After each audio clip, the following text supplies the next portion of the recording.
اچھا، تو آج ہم ایک ایسی کتاب میں گہرائی تک جا رہے ہیں جو آپ نے سنا ہوگا اکثر بحث کا موضوع بنتی ہے۔ رابرٹ گرین کی The 48 Laws of Power، Urdu میں کہیں تو طاقت کے 48 قوانین۔ جی ہمارے پاس اس کتاب کا ایک تفصیلی خلاصہ ہے۔ یہ 1998 میں آئی تھی اور اس میں اسٹریٹجی، سیلف ہیلپ، نفسیات، تاریخ سب کچھ مل جاتا ہے۔ بالکل، یہ کافی ملی جلی قسم کی کتاب ہے۔ تو آج ہمارا مقصد کیا ہے؟ یہی کہ اس کتاب کے بنیادی خیالات کو سمجھیں، جو قوانین اس نے پیش کیے ہیں ان پر غور کریں، اور یہ دیکھیں کہ گرین صاحب یہ طاقت کے کھیل کو انسانوں کے بیچ میں کس طرح دیکھتے ہیں۔ جی اور یہ بات پہلے ہی واضح کر دیں، جیسا خلاصے میں بھی ہے، کہ یہ کوئی اخلاقیات کا درس نہیں دے رہی۔ نہیں، بالکل نہیں، یہ تو ایک عملی یعنی پریگمیٹک زاویہ ہے۔ تو چلیں شروع کریں۔ بالکل۔ اور دیکھیں، کتاب کا جو مرکزی خیال ہے نا، وہ یہ ہے کہ طاقت یعنی پاور یہ زندگی کا حصہ ہے۔ ہر جگہ ہے۔ ہر جگہ؟ اچھا۔ ہاں، ہر شعبے میں۔ گرین کا زور اس بات پر ہے کہ اسے سمجھنا بہت ضروری ہے، چاہے آپ اسے استعمال کرنا چاہیں یا نہ بھی کرنا چاہیں، بس بچنا چاہیں۔ اور وہ اپنی بات ثابت کرنے کے لیے تاریخ سے مثالیں لاتی ہیں، مشہور لوگوں کی زندگیوں سے واقعات، نفسیاتی تجزیہ، ان سب کو استعمال کر کے وہ 48 قوانین بتاتی ہیں۔ اچھا۔ جو ان کے خیال میں طاقت حاصل کرنے، اسے بچانے یا دوسروں کی طاقت کو آپ کہیں کہ نیوٹرلائز کرنے میں ہمیشہ سے کارگر رہے ہیں۔ ہاں، اور یہ جو آپ نے کہا نا عملی زاویہ، یہ بہت واضح ہے۔ خلاصہ بھی کہتا ہے کہ گرین یہ نہیں بتا رہے کہ دنیا کیسی ہونی چاہیے، نہیں، بالکل نہیں۔ بلکہ ان کے خیال میں دنیا کیسی چلتی ہے، اس میں طاقت کا اچھا پہلو بھی ہے، برا بھی، دونوں دکھائیں۔ جی تو پھر سوال یہ ہے کہ آخر یہ 48 قوانین ہیں کیا؟ خلاصے میں انہیں کچھ تھیمز میں بانٹا گیا ہے۔ پہلا تھیم ہے ماسٹری اینڈ کنٹرول، مہارت اور قابو پانا۔ اس میں کچھ قوانین تو فوراً ہی دھیان کھینچتے ہیں۔ جی بالکل۔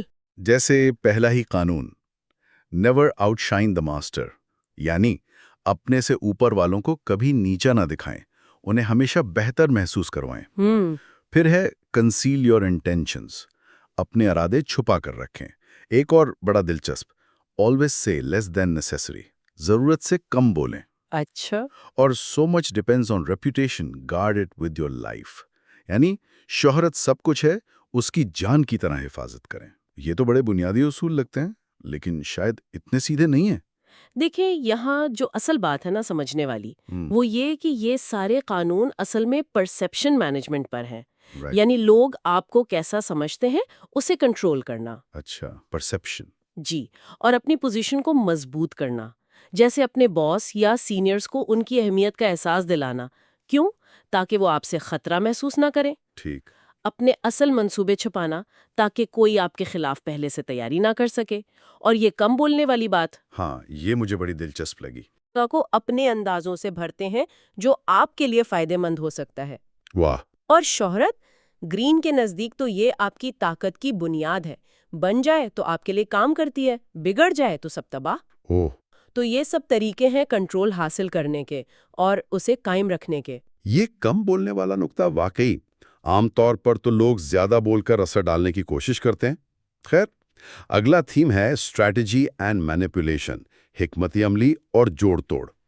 یہاں کچھ قانون تو کافی کیلکولیٹنگ یعنی حساب کتاب والے لگتے ہیں۔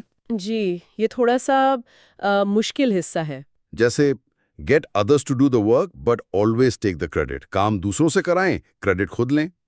یا make people come to you, use bait if necessary, لوگوں کو اپنی طرف کھینچیں، ضرورت پڑے تو لالچ دیں۔ ایسے نہیں۔ اور یہ والا تو بہت ہی سخت ہے، infection, avoid the unhappy and unlucky, ناخوش اور بدقسمت لوگوں سے دور رہیں کیونکہ منفیت پھیلتی ہے۔ ہاں، یہ کافی پیریم لگتا ہے۔ اور لوگوں کو خود پر منحصر رکھنا، learn to keep people dependent on you, یہ قانون تو کچھ لوگوں کو پریشان کر سکتے ہیں۔ بالکل۔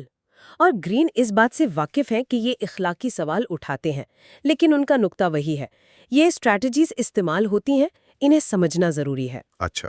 یہاں فوکس دوسروں کے رویوں اور فیصلوں کو اپنے حق میں موڑنے پر ہے۔ کریڈٹ لینا صرف خود غرضی نہیں، بلکہ طاقت کی نمائش ہے۔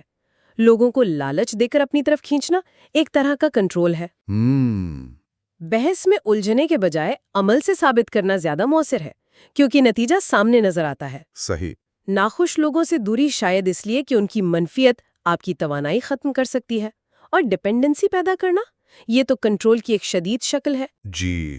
خلاصے میں سلیکٹیو ہانیسٹی اینڈ جنروسٹی کا بھی ذکر ہے، یعنی کچھ موقعوں پر سچائی اور فیاضی دکھانا تاکہ لوگ بھروسہ کریں اور آپ کے اصل مقصد سے غافل رہیں۔ یعنی سچائی کا استعمال دھوکہ دینے کے لیے؟ ایک طرح سے یہ طاقت کے استعمال کے وہ پہلو ہیں جو ذرا تاریک ہیں، لیکن گرین کے مطابق یہ حقیقتیں ہیں جنہیں سمجھنا ضروری ہے۔ واقعی یہ تو کافی گہری بات ہے۔ اچھا چلیں اگلے theme per, perception and influence, تصور اور اثر و رسوخ۔ جی۔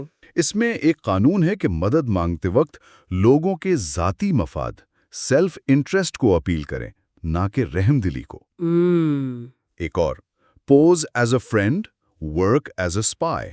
دوست بن کر رہیں مگر جاسوس کی طرح کام کریں، یعنی معلومات ہی طاقت ہے۔ معلومات، جی۔ اور یہ بھی کہ use absence to increase respect and honour, غیر موجودگی سے عزت بڑھائیں۔ وجہ یہ کہ جو چیز ہر وقت ملے اس کی قدر کم ہو جاتی ہے۔ نایاب چیز قیمتی ہوتی ہے۔ ایک غیر یقینی کیفیت میں رکھیں، آپ کا اگلا قدم کیا ہوگا پتہ نہ چلے۔ یہ تو ڈرانے والی بات ہے۔ ہاں، اور تنہائی سے بچنے کی تاکید۔ Do not build fortresses, isolation is dangerous. قلعے نہ بنائیں، تنہائی خطرناک ہے۔ تو یہاں اصل نقطہ کیا ہے؟ دیکھیے، یہاں زور اس بات پر ہے کہ اثر و رسوخ کے لیے لوگوں کے تصورات کو کیسے استعمال کیا جائے، ان کی نفسیات کو سمجھنا۔ نفسیات۔ جی، ذاتی مفاد سب سے اہم محرک ہے۔ معلومات کی اہمیت، اس لیے جاسوس بننا، غیر موجودگی کو استعمال کرنا تاکہ آپ کی قدر بڑھے، کامیابی کا اصول۔ ٹھیک۔ غیر متوقع ہونا، یعنی انپریڈکٹیبلٹی، یہ لوگوں کو تھوڑا محتاط رکھتا ہے، وہ آپ کو ہلکا نہیں لیتے۔ اور آخر میں تنہائی سے بچنا۔ گرین کہتی ہیں طاقت آتی ہے نیٹ ورک سے، معلومات کے بہاؤ سے۔ خود کو بند کر لیا تو دنیا سے کٹ گئے، کمزور ہو گئے۔ سمجھ گیا؟ تو یہ صرف کنٹرول اور اسٹریٹجی نہیں بلکہ امیج اور انفارمیشن پر بھی بہت زور ہے۔ اچھا، خلاصے میں کچھ اور تھیمز بھی ہیں جیسے وار اینڈ کانکویسٹ، جنگ اور فتح، جی۔ ٹائمنگ اینڈ اپرچونٹی، وقت اور موقع، اپیرنس ان تھیٹر، ظاہری شکل اور تماشا، اور ڈیفینسو منوورز، دفاعی چالیں۔ ہاں، کئی تھیمز ہیں۔ ان میں بھی کچھ اہم قانون ہوں گے، کیا ہم ان پر بھی تھوڑی بات کر سکتے ہیں؟ جیسے وار اینڈ کانکویسٹ میں ہے کرش یور اینیمی ٹوٹلی، اپنے دشمن کو مکمل کچل دیں۔ اتنی شدت پسندی کیوں؟ گرین کا نقطہ یہاں بھی وہی انتہائی عملی ہے۔ ان کا خیال ہے کہ آدھا چھوڑا ہوا دشمن ہمیشہ خطرہ رہتا ہے۔ اچھا۔ جی، وہ دوبارہ طاقت جمع کر سکتا ہے، بدلہ لے سکتا ہے۔ اس لیے اگر دشمنی ہے تو اسے جڑ سے ختم کرنا ضروری ہے تاکہ مستقبل میں کوئی خطرہ نہ رہے۔ اوہ۔ اسی تھیم میں ایک اور قانون ہے، do not commit to anyone, کسی سے وابستگی اختیار نہ کریں۔ اس کا مطلب یہ نہیں کہ تعلقات نہ بنائیں، بلکہ اپنی غیر جانبداری، اپنی لچک، فلیکسیبلٹی اسے برقرار رکھیں۔ تاکہ آپ پھنس نہ جائیں۔ بالکل، تاکہ آپ کسی ایک طرف کے پابند نہ ہوں، آپ کے پاس ہمیشہ مختلف آپشنز رہیں۔ اور اپنی قوتوں کو مرکوز کرنا، کنسنٹریٹ یور فورسز، بھی اسی جنگی سوچ کا حصہ ہے۔ طاقت بکھیرنے کے بجائے ایک نقطے پر جمع کر کے استعمال کرنا۔ تو یہ ایک طرح کی اسٹریٹیجک بے رحمی اور لچک ہے۔ ٹھیک، اب ٹائمنگ اینڈ اپیئرنس والے تھیمز، اس میں master the art of timing ہے، وقت کے انتخاب میں مہارت۔ جی، ٹائمنگ بہت اہم ہے۔ اور act like a king to be treated like one, بادشاہ کی طرح رویہ رکھیں تاکہ لوگ ویسا ہی سلوک کریں۔ اور پلے ٹو پیپلز فینٹیسیز، لوگوں کے خیالوں کو اپیل کریں، تلخ حقیقت کو نہیں۔ یہاں ظاہر اور وقت کی کیا اہمیت ہے؟ گرین کے لیے وقت یعنی ٹائمنگ سب کچھ ہے۔ صحیح وقت پر قدم اٹھانا، صبر کرنا جب ضروری ہو، اور جرأت دکھانا جب موقع ہو، یہ طاقت کے کھیل میں بہت اہم ہے۔ اسی طرح ظاہری شکل، اپیرنس، وہ کہتی ہیں کہ حقیقت سے زیادہ اہم ہو سکتی ہے۔ دنیا ایک سٹیج ہے، ہم سب اداکار۔ بادشاہ کی طرح رویہ یعنی خود کو عزت دیں گے تو لوگ بھی دیں گے۔ آپ کا اعتماد دوسروں کے رویے کو بناتا ہے۔ اچھا۔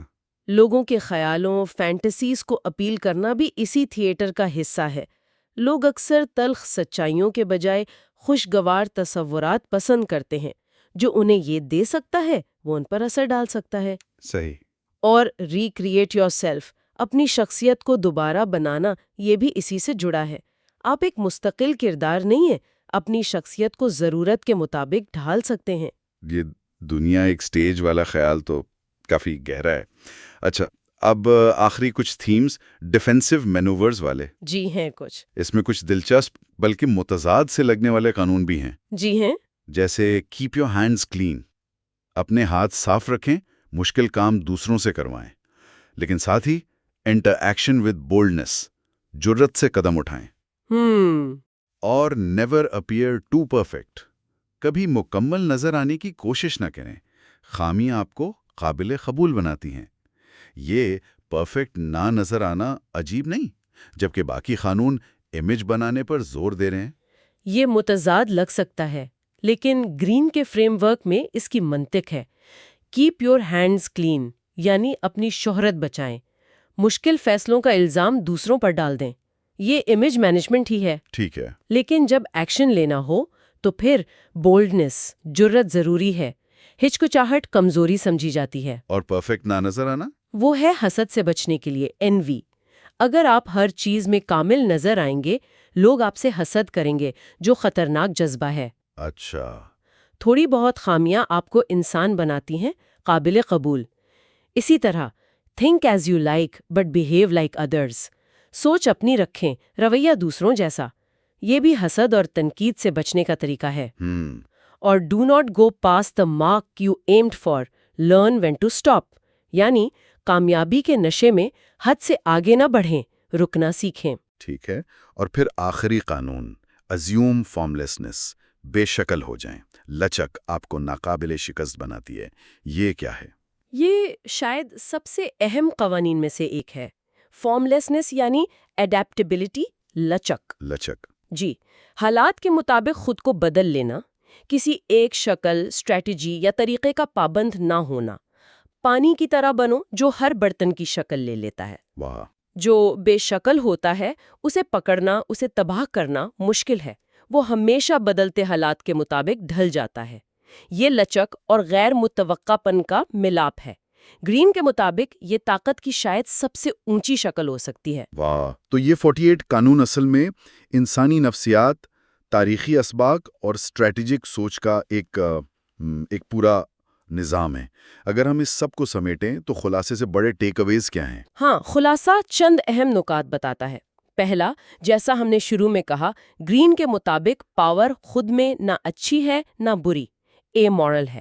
یہ ایک اوزار ہے، اچھا یا برا استعمال ہو سکتا ہے۔ ٹھیک۔ دوسرا، جو لوگ پاور ڈائنامکس کو نظر انداز کرتے ہیں وہ اکثر انجانے میں اس کا شکار ہو جاتے ہیں۔ اوہ۔ اس لیے ان قوانین کو جاننا ضروری ہے، بھلے آپ استعمال نہ کریں، تاکہ آپ دوسروں کی اسٹریٹجیز کو پہچان سکیں، اپنا دفاع کر سکیں۔ خلاصے میں اسے اویئرنیس بلائنڈنس کہا گیا ہے۔ آگاہی اندھے پن سے بہتر ہے۔ صحیح۔ تیسری بات، یہ قانون صرف بادشاہوں یا سی ای اوز کے لیے نہیں ہے۔ گرین کا اصرار ہے کہ یہ اصول روزمرہ تعلقات، دفتر کی سیاست، ذاتی ترقی، ہر جگہ کسی نہ کسی شکل میں لاگو ہوتے ہیں۔ ہر جگہ۔ جی، اور آخر میں خلاصہ کہتا ہے کہ ڈسپلن، صحیح وقت کا انتخاب یعنی ٹائمنگ، لوگوں کے تصورات کو سمجھنا اور مینج کرنا یعنی پرسیپشن، حالات کے مطابق ڈھلنا یعنی فلیکسیبلٹی، اور خود پر قابو پانا یعنی سیلف ماسٹری، یہی اصل میں طاقت کے ستون ہیں۔ تو رابرٹ گرین کی The 48 Laws of Power اصل میں طاقت کے کھیل کی حقیقتوں کو سمجھنے کے لیے ایک عملی، غیر اخلاقی اور کچھ متنازع قسم کی گائیڈ ہے۔ جی بالکل۔ ہم نے اس کے مرکزی خیال پر بات کی، دیکھا کیسے green control, strategy, perception, timing, لچک جیسے تھیمز کے ذریعے طاقت کے پہلوؤں کو سامنے لاتے ہیں۔ اور یہ واضح ہے کہ مقصد اخلاقی ہدایت دینا نہیں، نئی مقصد ہے بیان کرنا کہ اثر و رسوخ کی دنیا کیسے کام کرتی ہے، کم از کم گرین کی نظر میں۔ بالکل۔ اور جیسا ہم نے کہا، ان قوانین سے صرف واقفیت حاصل کرنا بھی ایک قسم کی طاقت ہو سکتی ہے۔ ہاں، کیسے؟